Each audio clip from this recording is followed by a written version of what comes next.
Welcome to Capturing the Abandoned, a foray into the world of rural and urban abandoned exploration. Hello, my name is Vincent Gearhart, and along with my co-host, Mr. Lex Nichols, we'd like to welcome you to Episode 7 of Capturing the Abandoned. This podcast is for and about rural and urban abandoned explorers from anywhere in the world. On each episode, we will try to highlight and recognize a fellow explorer to see what inspires and motivates them, and most importantly, for all of us to get to know these explorers on a more personal level as an individual and as an artist. Just going a little back in time here, back in episode 5 of the show that we did with the wonderful Miss Jill Coop, Lex alluded to the idea of putting together a meetup of abandoned photographers someplace and sometime in the future. Strangely and kind of out of the blue, our good friend and art show partner, Karen Vopel, brought up the idea of putting together a bando festival and that she had the perfect location to host it. Well, Karen and I had a little impromptu meeting, and the plans for such a festival are starting to come together.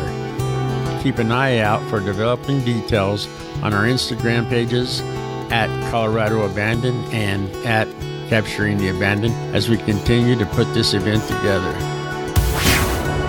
You can find our Facebook page by searching for Capturing the Abandoned, and we'll use this page to share our podcast information, including our show notes and artwork for each episode, and information on locations where you can download, stream, and or subscribe to it. In addition to the Facebook page, we've also created a Facebook group at the same location called Capturing the Abandoned International, which is dedicated to the purpose of showcasing the images, stories, and the people who create the images and art of this genre.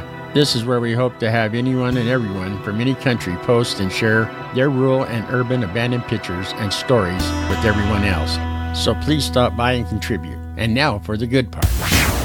We are honored to have Kyle Wilson from Selma, North Carolina, of Left Behind Photography with us on this episode of the Capturing the Abandoned podcast. Kyle worked in the IT industry for a while and now is a full-time artist and does between 35 and 40 shows a year, all up and down the East Coast. Kyle is a big proponent of the HDR imaging process, and he has met Trey Ratcliffe of Stuck in Customs fame, once at a photo walk that he attended and once just randomly while out and about. Just to give you a little idea about his schedule, this is how his 2018 year went. 12 months, 34 shows, 16 states, 52,000 miles, 33 motels and Airbnbs, 3 cars, and, of course, countless good times. We cover all of this and much more in this show. And without further ado, on with our interview with Mr. Kyle Wilson of Left Behind Photography. Well, hello, Kyle, and welcome to the Colorado Abandoned podcast. Howdy, guys. Great to be here. It's good to have you. Looking forward to this.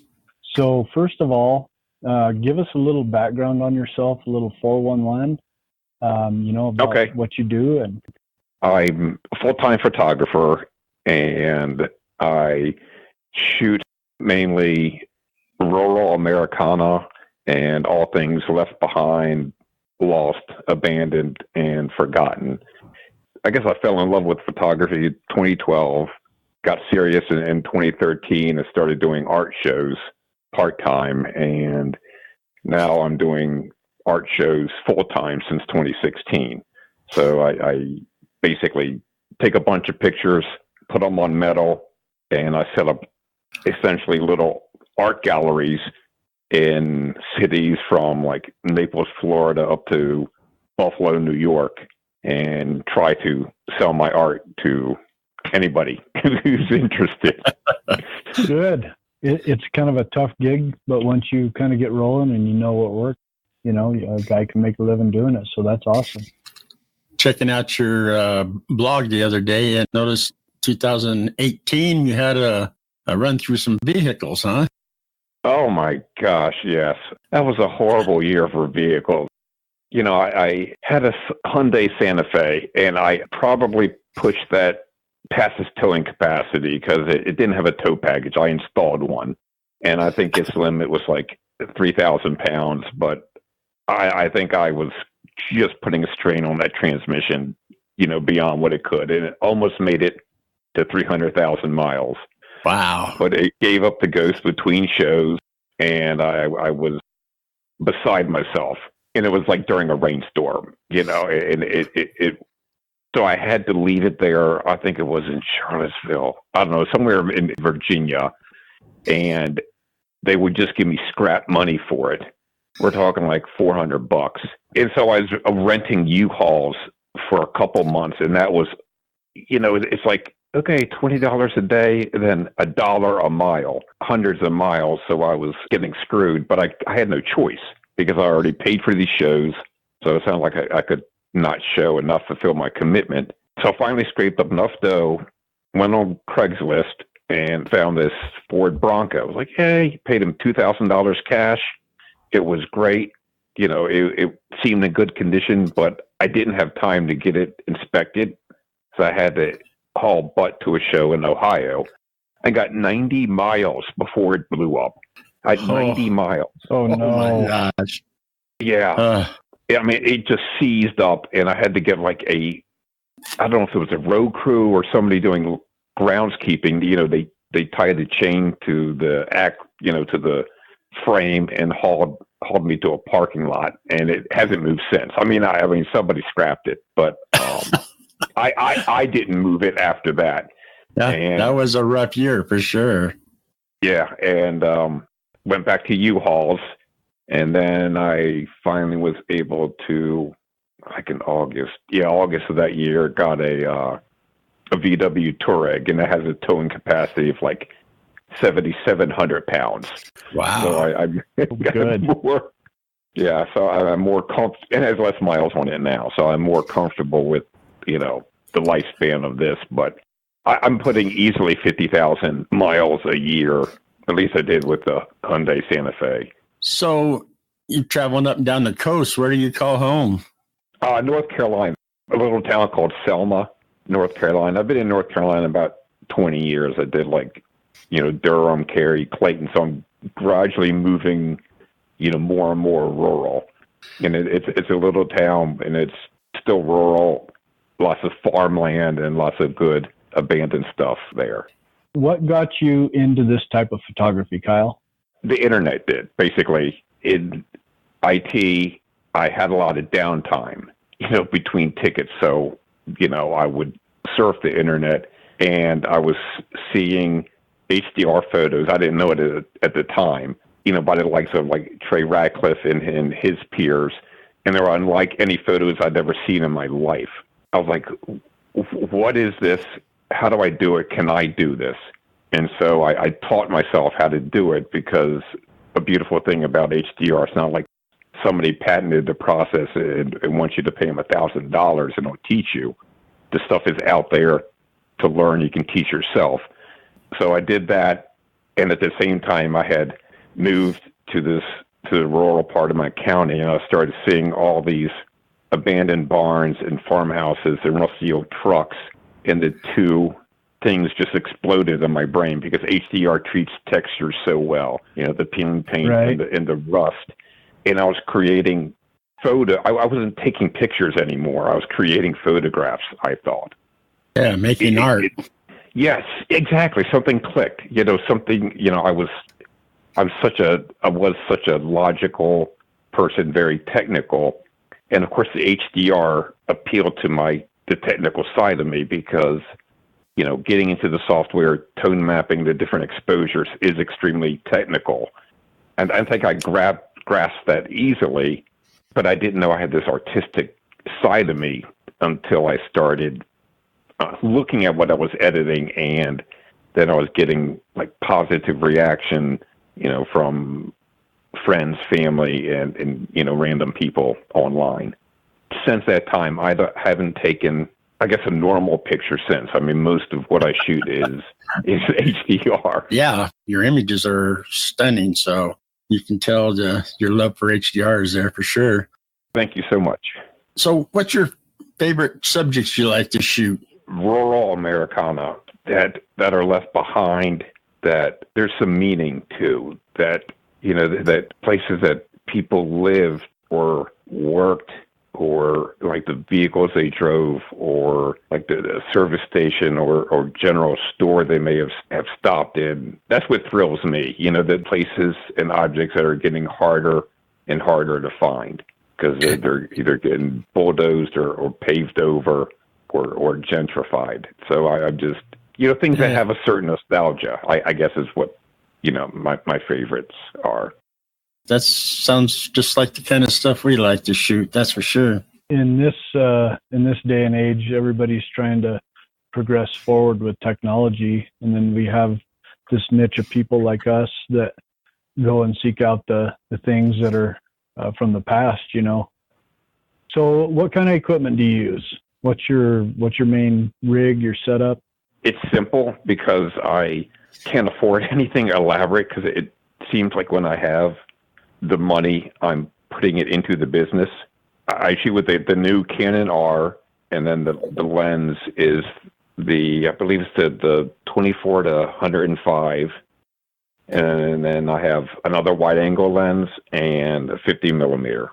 So I just have one body and 3 lenses, and then the usual camera bag, battery, stuff like that. I don't have any sort of external flashes or strobes, so I'm all just using natural light. So yeah, I travel very light.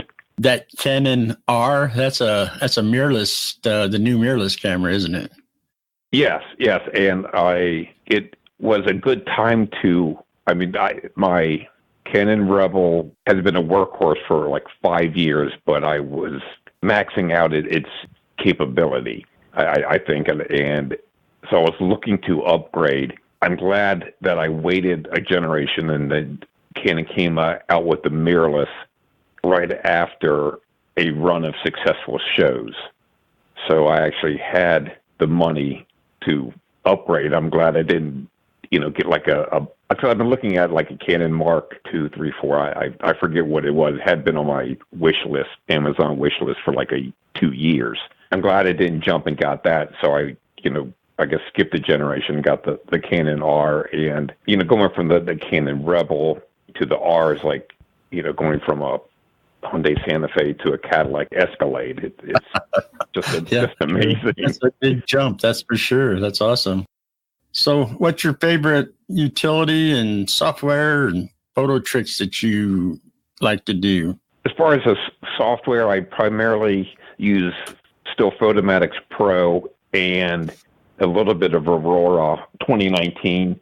It just depends on what look that I'm going for with that shot, though it seems like Photomatics tends to give me, my look, I guess, quicker, although I do then export into Photoshop to finish it up because, as you know, it tends to grunge up everything, like your skies or your water, and skies shouldn't be dirty looking, at least in my view. So yeah, it's a lot of noise in there, doesn't it? Yeah.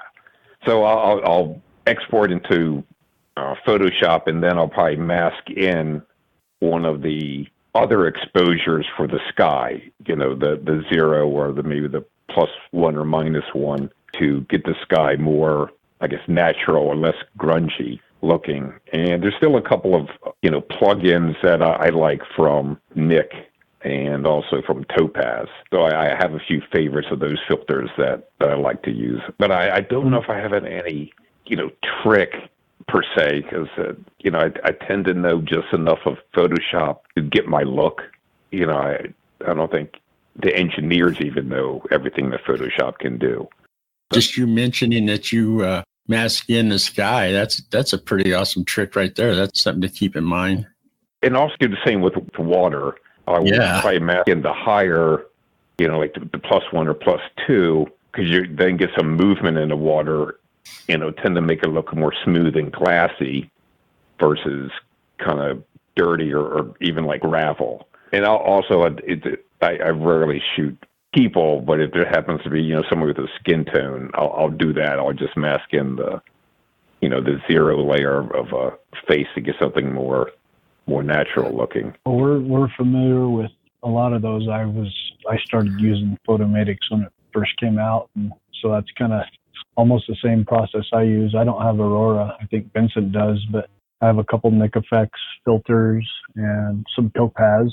Their noise reduction filter works good. Yeah. So that's awesome.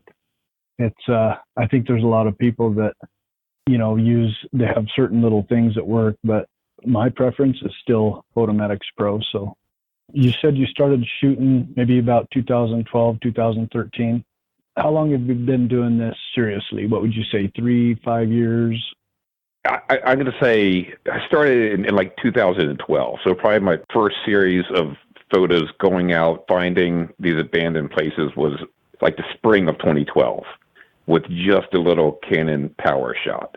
I think I got serious in 2013, because at the time, the most I could afford was Canon Rebel T3i.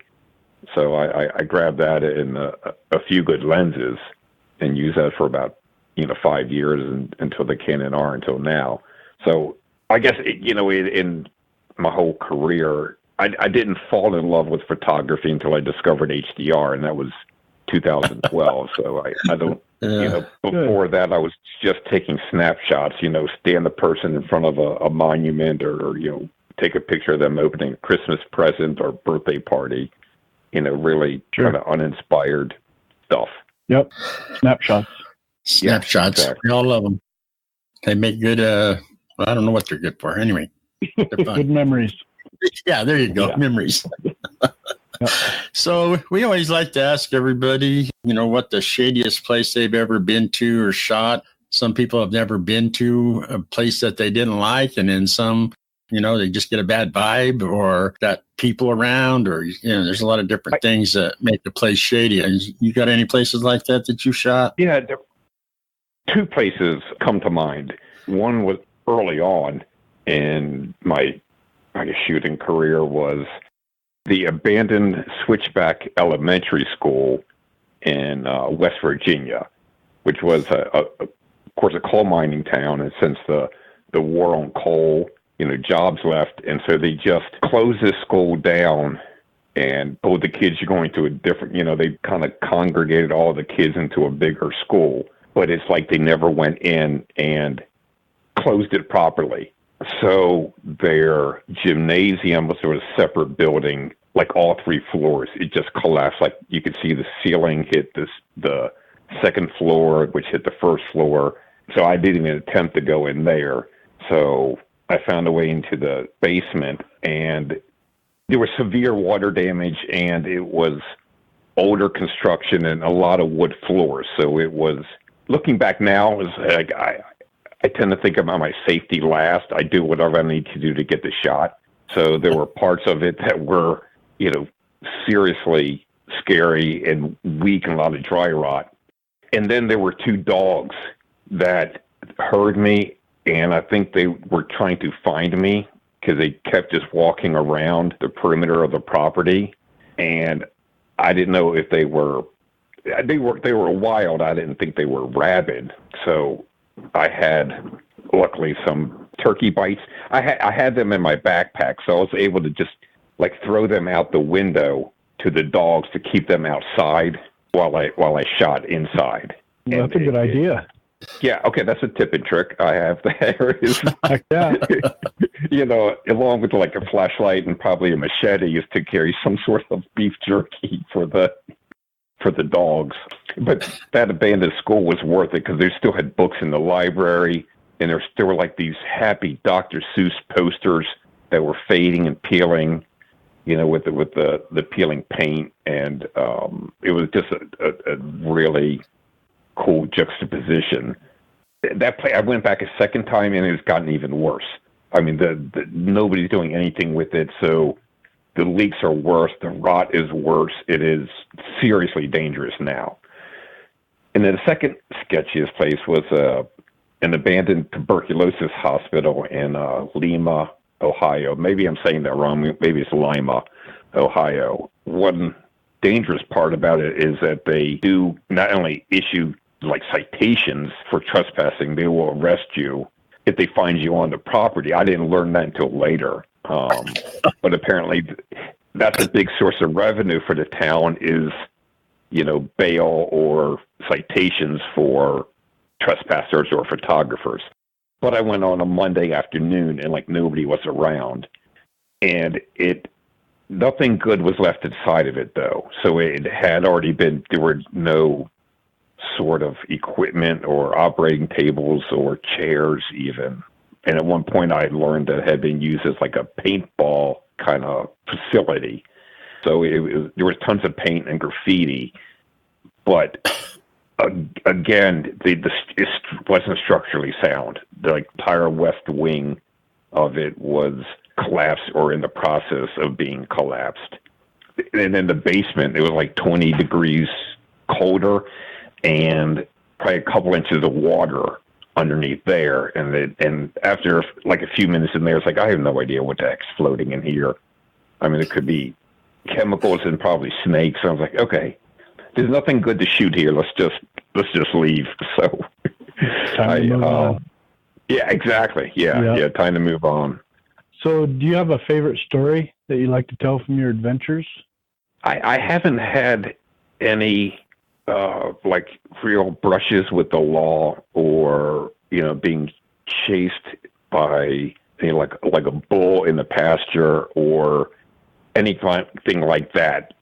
Two locations just are some of my favorites. The Lonaconing Silk Mill in Lonaconing, Maryland, that probably a lot of photographers have been to because they're real nice gentlemen who was the caretaker. You paid a couple $100 and you got like a half a day shoot, and he was using the money to repair the roof. So my first time there, it was like 28 degrees. There was still snow outside because this is in like Western Maryland. And I had two hoodies on and I was freezing, but I just didn't care because I'm getting chills thinking about it because the place is just phenomenal as a photographer and, just as also preserving a piece of history. So I started like on the middle floor, which had these looms and these spindles, just like tens of thousands of feet of them. I went to the basement and it was dark and even colder down there. And they had a machine shop that had a steam-driven lathe, with leather belts. So the steam and this leather pulley system, powered all the machines in the place. And there was a lathe like from 1890 something that they had gotten from Pittsburgh. So there's still like the stamp on it. And it was extremely dark. So my last exposure, my +2 exposure was like 30 seconds long. I thought the shutter was never going to close. I'm like, I could feel the earth rotating, and I was like, I know it's just going to be blurry, but it wasn't. I mean, luckily, nothing moved in those 30 seconds, and that's the beauty of HDR, and it just brought out the details and the light, the natural light, which wasn't much of. The best part though was getting up to the top floor. I got to the top floor, and it was probably like 2:00 in the afternoon. And there were tons of windows, and normally that would have been too blown out, too bright to get decent shots. But that mill has this thick leaded glass from like the 20s or 30s that just gave this ethereal feel to the light that you can't recreate with a lens filter. You can't recreate with a software filter. It just, you have to be there to see the quality of this light.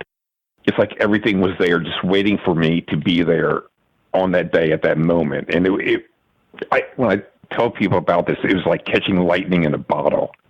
And I was like, Kyle, do not screw this up. Because I was like, this light is going to last 1 hour, and then it's going to be a different angle. It's look different. And so, I'm extremely technical, so I just was making sure I had everything set in my camera, all the correct settings. And then I was like, God, I hope I have something artistic here. I hope I have something, to say. So that was once in a lifetime, at least for me, because now people have told me recently that the poor old guy has died, the caretaker, and they don't know what the future of that old mill is going to be. So I'm extremely grateful I got in when I did. Probably the second favorite location is the historic abandoned Cosset Library in downtown Memphis, Tennessee. That one I didn't pay But I spent like 4 months sending emails and voicemails trying to find somebody who could let me in, for him to get the permissions and then to get our schedules to mesh up. And so I had finished a show in Knoxville. I was like, we can just drive to Memphis, not knowing I'm driving all the way across the state of Tennessee, which is like 8 freaking hours. But luckily it was set up the following day. And then the nice gentleman, he let me in and he gave me a tour, and a little bit of history. And then he just let me on. He locked me in there just to text him when I'm done. That was another positively amazing location. It was built in like the late 1800s, had this gorgeous red stone, like with Romanesque architecture in turns. It looked like a castle. But then it was an unfortunate, quote, renovation. So they wiped out the front half of this great building and instead erected this ugly 1950s era concrete bunker. So it looks like crap from the outside. It just looks like, concrete and glass box. But the back looks like a castle.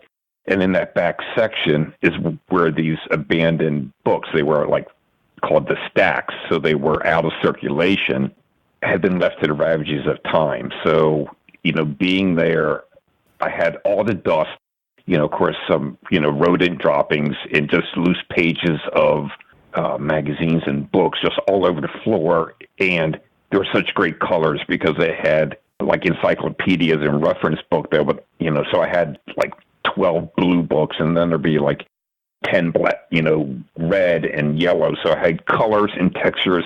And again, I was fortunate with the lighting because these books were at the back corner of this historic part. So again, had huge historic windows that was letting in light from 2 different angles that just lit the place up like they still had electricity in there, which they didn't. I don't mean to like blow my own horn, but I mean, I'm extremely proud of the photos that I made. And I think they may be the last photos of that place because the gentleman who let me in and out then told me they'd gotten a private grant. In fact, they had started construction before I came. They had finished the asbestos removal, luckily, before I came. And they were going to finish with the second part of construction like a week after that. So my photos may be the last ones of this the inside of this historic library as it was, or as it had been for, I don't know, probably 50 years. I'm not sure the date it closed. It may have been in my blog, but the details escape me. But just the whole experience is still fresh in my mind, like I'm back there again. That's great. That's nice. I like hearing the passion that you have for finding the right environment to shoot in, and then how you take advantage of it too. So that's awesome. Thank you. Yeah, I warned you. You asked me one question, and I could just I get started and I could ramble for like 30 minutes. That's all right. So Kyle, what's the best shot that you think you've taken, and tell us why you think that's the case? A couple come to mind, but I'm going to say probably the winner is what I titled Archived, from the Cosset Library that I just, told you 20 minutes story on. And I think because if in one shot, I think I was able to get a full sense of the library, or that section of the library. It was tight because, shooting down rows of books, to the left and to the right. And I think I have that historic window more or less centered in the distance in the center. And it's actually 9 shots. So sort of a panorama, shooting in portrait mode. So 3 to the left, 3 to the middle, and 3 to the right. Then I combined them all. And then when I finished editing them, I knew I had something special because it was like I was standing back there again. It was like I was there that day with that lighting. And I'm like, yes, I can take all the people who can't ever see these books again. They can't be with me, but this is the closest I can to getting them there and to getting them the sense of this place and the state that the library and these old books were in. So, yeah, I'd have to say Archived is currently my favorite, but ask me in 6 months, it may change. So you want to talk about some of your art shows and exhibitions that you have coming up? Yes. Yeah. I mean, gosh, I do like 35 a year. This weekend, yeah, I do, is something entirely different. It's not an art show. I applied for 3 different art shows this weekend, and I did not get invited to any of them. That's going to be their loss. So I am trying something different. It's not an art show. I'm going to a car show. Yeah, I know what you're thinking, cool. But what the hell? That's perfect. That's what I'm thinking, because people love cars, and no matter what part of the country, it doesn't matter if it's California, Florida, or Maine. People love their cars. They love their trucks, whether it's new or used.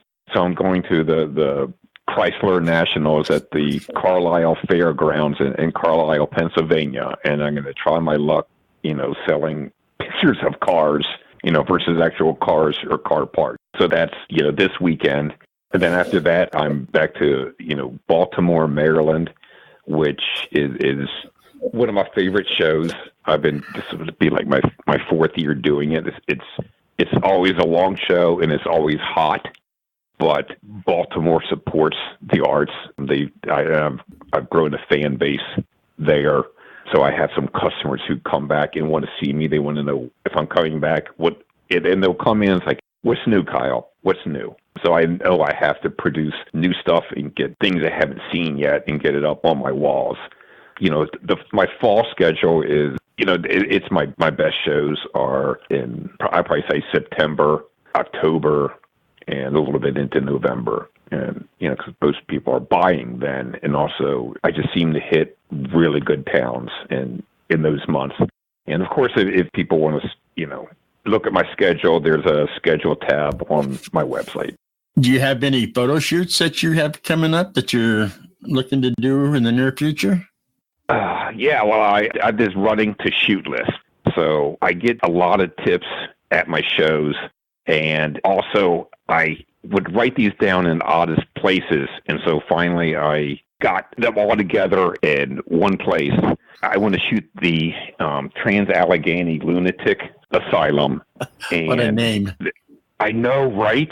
Oh my gosh. That's just got to be worth the trip right there. I know. It's not like, a mental hospital. No, it's a freaking lunatic asylum. I think I live there. Yeah. I've also, would like to shoot it's called different things, trolley or train graveyard.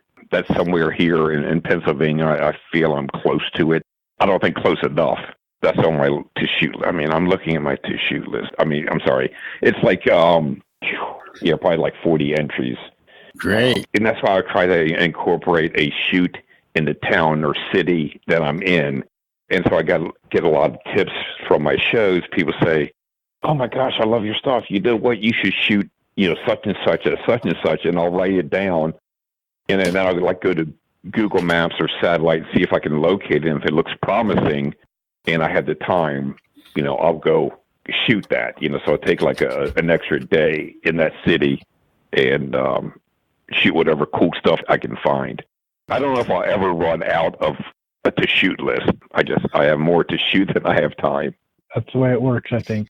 Yeah, we cover a smaller area than you do for sure. If you're moving from Florida to, way up north there, we usually just try to shoot around Colorado, and we don't even get a chance very much to get out and shoot as much as we'd like any other parts of the state. We mostly just do Southeast Colorado, but there's still a lot of places around here for us to shoot for sure. Yeah, and my dilemma is finding the time to create new art in between doing shows and, running the business, producing inventory and shooting. It's sitting down and editing and making new art and creating new photos. I just, I probably shot 300 photos today, and unfortunately, I don't know when I'm going to get to them. I have just so much great stuff to show y'all. My girlfriend and I took vacation for the first time in forever, and we went to New England. Neither of us have ever been to New England. And I filled a memory card just with shots in New England. I've only been able to produce a couple of them. So I'm super excited to jump back into those and to edit them and see how they turned out. Yeah, time definitely gets in the way when you want to do some editing and do some shooting too. So it's just life goes on, that's for sure. Yeah, darn it. Yeah. Do you have a couple of people that you'd like to do a shout out to or mention, either Instagram photographers or art influences or anything like that? Of course, my girlfriend and business partner who supports me, Veronica Price. And as far as like artistically, inspiration is Trey Ratcliffe. He's more than inspiration, but he's like my mentor without even knowing it. It's probably an understatement to say he changed my life. He inspired me. His background's a little bit like mine. He was also in IT, covered HDR, and from then on has been a phenomenal artist. I've actually met him twice, but I was super lucky to do that. The guy is just so cool and down to earth. So big shout out to him. So what cities did you get to meet Trey at? One is Washington, D.C. It was a photo walk, so he was doing these free photo walks. He happened to hit one of those, like 3 or 4 hours from where I was. Drove up there and just had this really great time. It was free, like just anybody could come. And that's awesome. Yeah, and I was like a fanboy, and I had him sign my lens hood. And I was like the only one who did that. And I'm like, I can't believe anybody else isn't doing this. It's like, and so I completely fanboyed out. And then I paid extra for the after party. I even got I got to ask him a question, make sure it was, thoughtful and, insightful, and got picture taken with him. And the guy's he's super approachable. His head's not big in his own, like celebrityism. And then Sure. it was amazing, and then more like I'd hoped for. A couple years later, I'm doing a show in downtown Sarasota, Florida, and he's walking by with his assistant, and they're doing Instagram. I know they're doing like short clips for an Instagram story, I guess, at the time. And his voice is very distinctive, just because I bought a lot of his tutorials, so I know his voice. Yeah. I'm not stalking him, okay? I just know his voice. So he's walking. Okay. He's walking by, and I just scream, "Trey Ratcliffe!" as loud as I could. And he stops in his tracks, and he comes over and he looks at, and he remembers me. Wow! So I'm the guy who had him sign his lens hood, and he remembers me from like 2 years ago in DC. Great guy. Took another couple, selfies with him, and he saw. Some of my art in person, and it was, again, a super cool. He even gave me a shout out on Instagram, and, next, I just need him to hire me as his assistant and move me down to, move me to New Zealand with him. Yeah. Now you're talking. So you have a few others that you want to mention? They're, I'm going to pronounce her name wrong. Zadia Urbex, ZAEDAH.Urbex, at Cindy Urbex, at Barn Addict, and at Ashley Mortensen.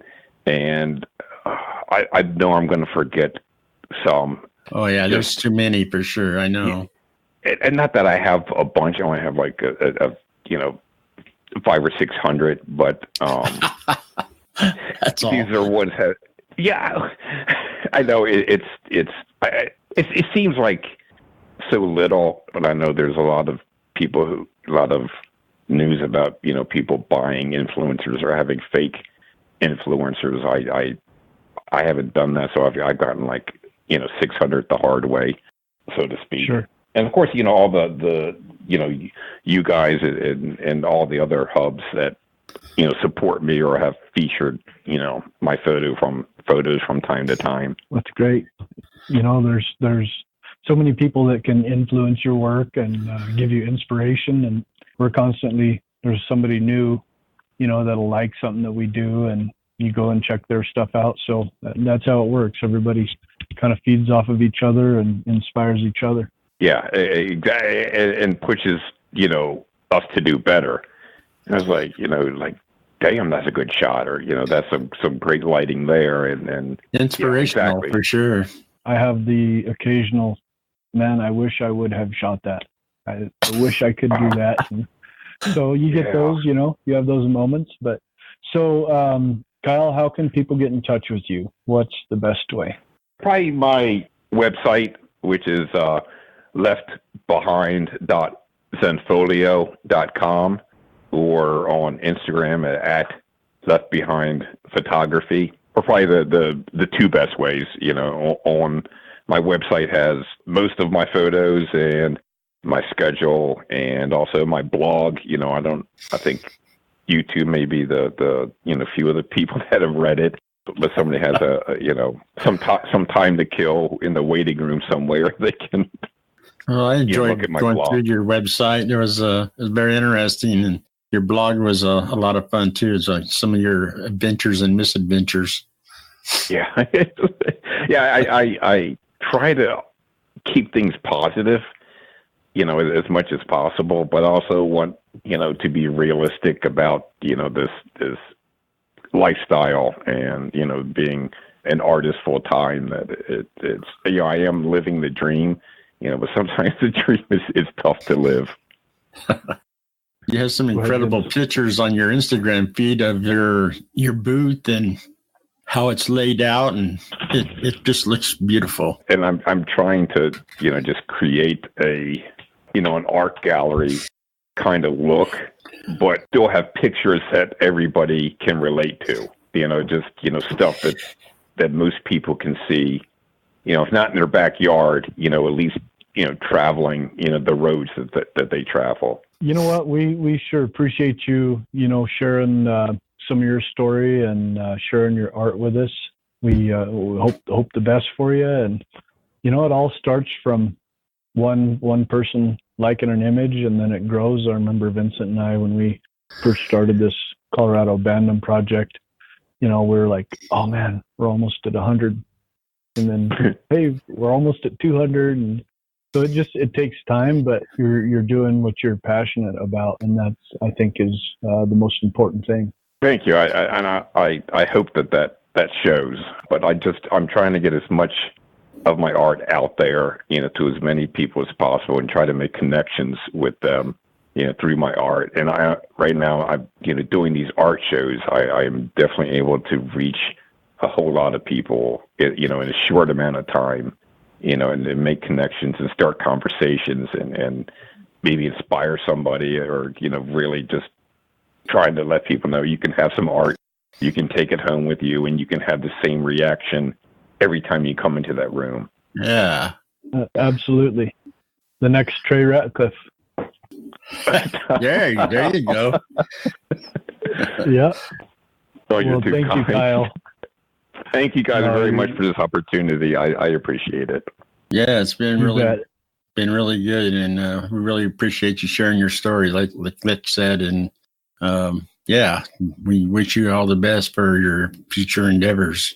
We look forward to seeing your work, and we'll keep the likes going, and I'm sure everybody else, once we get this published, there'll be more to come. Thank you guys so much. Once again, thank you, Kyle, very much for being our guest on this, our 7th episode of the Capturing the Abandoned podcast. Folks, be sure to visit and follow Kyle on Instagram as @leftbehindphotography, and visit his website at leftbehind.zenfolio.com. Oh, and Kyle wanted to have us let you know, he says, stay tuned for an upcoming book. It Used to Be a Fast Car is the title for the music bit in this show, and was composed and performed by my good friend and co-host, Mr. Lex Nichols. As we have started to do for your listening pleasure, we have included the full track at the end of the show. You can find more of Lex's music on his website at lexnichols.com, on his YouTube channel, Spotify, and on iTunes. Folks, be sure to give him a listen. And just as a plug here for the book that we've been working on for a while now, it's finally done and is now available for pre-order on Amazon as a Prime item. The book contains over 200 of our favorite images that we've taken over the last 3 years and provides some insight into who Lex and I are. Just search for Colorado Abandoned and it should just pop right up in Amazon. We have reached the end of this episode of Capturing the Abandoned, and we hope that you have enjoyed it. You should be able to find this podcast wherever fine podcasts are served, including Apple Podcasts, Spotify, Google Podcasts, Anchor, Overcast, and more. Please subscribe and be sure to let any of your adventurous friends and relatives know about this podcast. Your feedback is important to us, so please feel free to reach out to us at capturingtheabandoned@gmail.com and leave us your thoughts, ideas, and suggestions on how we can improve this show and bring you the best Capturing the Abandoned experience. Fun times, exciting guests, and abandoned content are up ahead, so please stay tuned. And until next time, be safe out there.